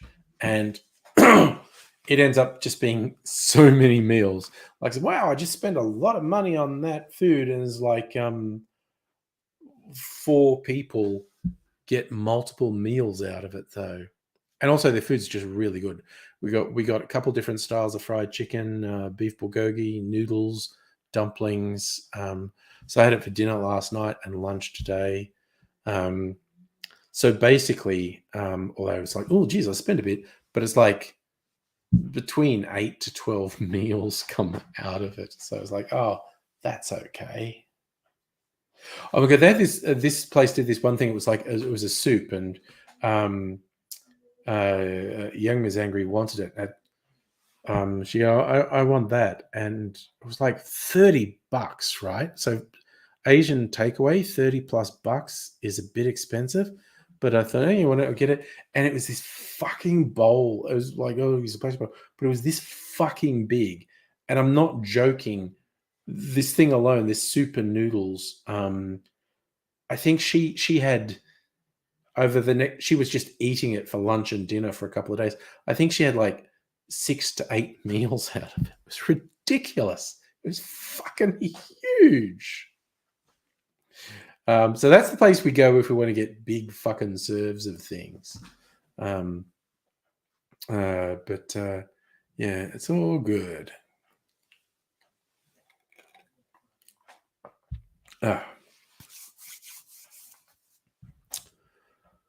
Oh, Life's a Riot with Spy vs. Spy. There we go.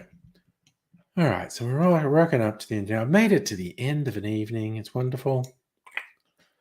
This is sort of dry Brooklyn that I made.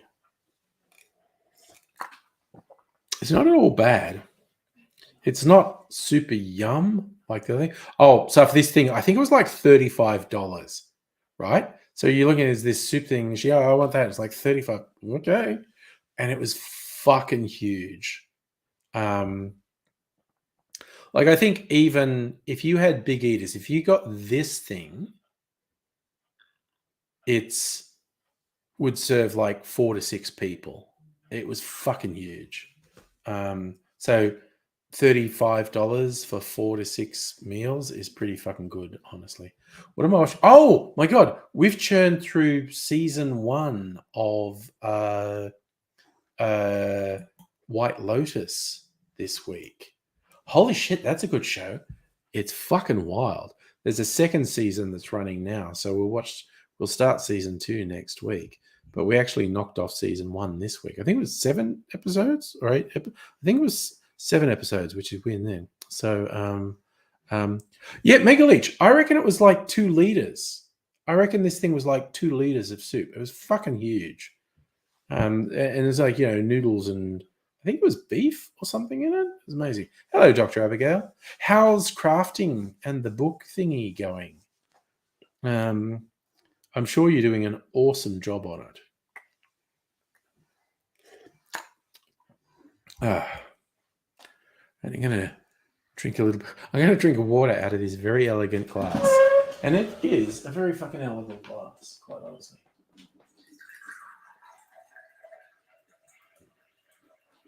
Drink a little bit of water. Glass is called a Nick and Nora glass, and I don't know why.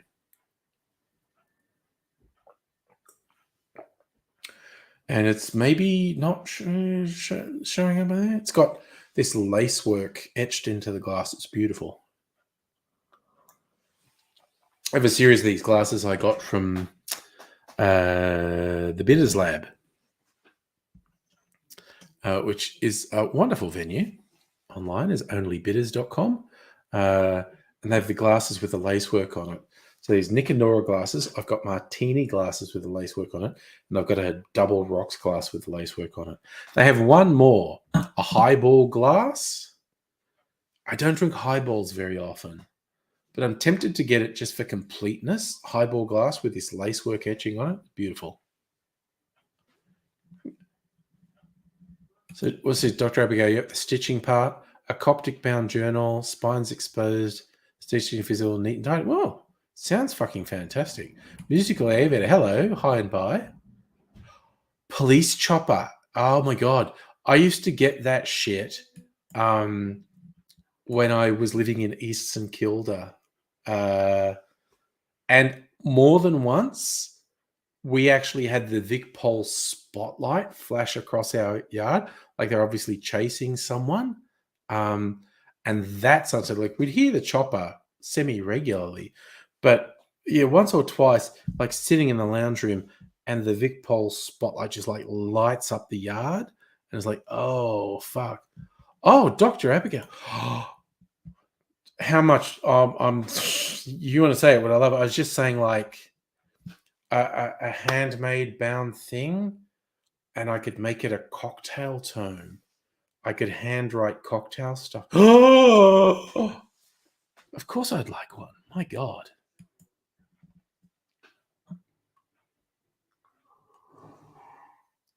I could make. Oh, I could maybe even make it a scrapbook. Oh my God. My answer would be yes. Honestly. Yeah. East St Kilda was a very lively neighborhood compared to where I am now. It is so fucking quiet here at night. It is quiet as the grave. So, it's not like I'm young, but even I think my neighbors are old as fuck, which means it's really quiet here at night. There's very rarely any activity. Now what I'm going to do, I'm going to do two things. Back to my first glass of the night, my Christmas cocktail that has Santa on it. I'm going to eat the little sugar Santa.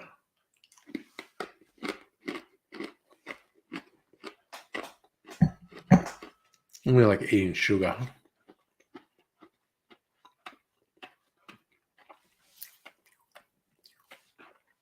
So is Eastern Kilda still lively? I assume so. I mean, I'm not there, so I couldn't tell you for sure. I'm assuming it still is. This is sugar. I'll rinse my mouth out. My mouth's full of sugar now. I feel like I am. Oh, see, Safa, I'm going to eat my cherry, but that sugar Santa would have ruined my palate, so I need to drink some water to rinse my palate of my cherry before going to bed.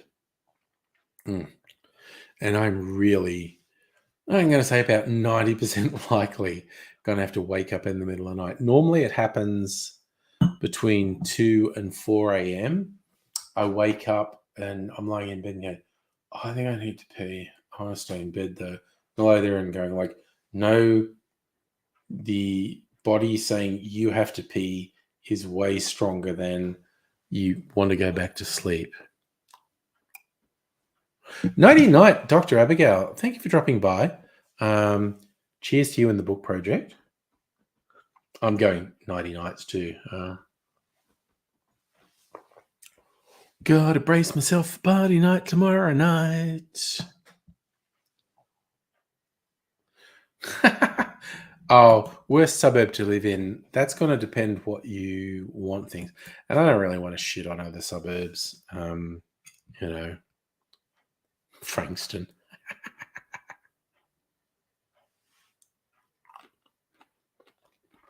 Oh my God. Oh, those cherries are so good. Oh my God, that's so yummy. Oh, I'm so glad I rinsed my palate and got the sugar out of my palate. A little bit of tartness from the cherry. So good.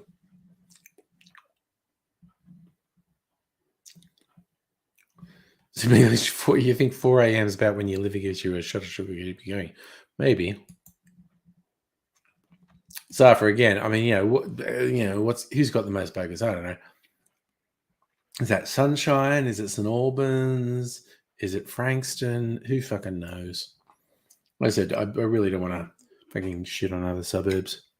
Although I clearly just did on those three. I don't even travel that much, so I'm not a very good judge of it. Anyway, look, I drank my water. I ate Sugar Santa. I ate my cherry. Sugar Santa was, I've got no aversion to sugar. That was sugar. The cherry remains fucking awesome. Yes, Broady is not great. Musical aviator. Best and worst Sydney suburb. I haven't lived in Sydney for 20 years, so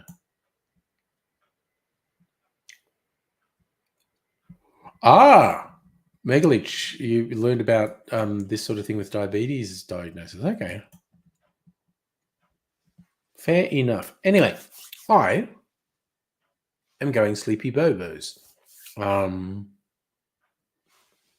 Who knows what will happen tomorrow night? Party night. Maybe I'll make a bunch of Christmas drinks for my 12 days of Christmas. We'll see how that goes. Because it's complicated because I'm going to make some hot ones, going to make some creamy ones. Matron. Brandy Alexander, maybe. Brandy Alexander's fucking yum.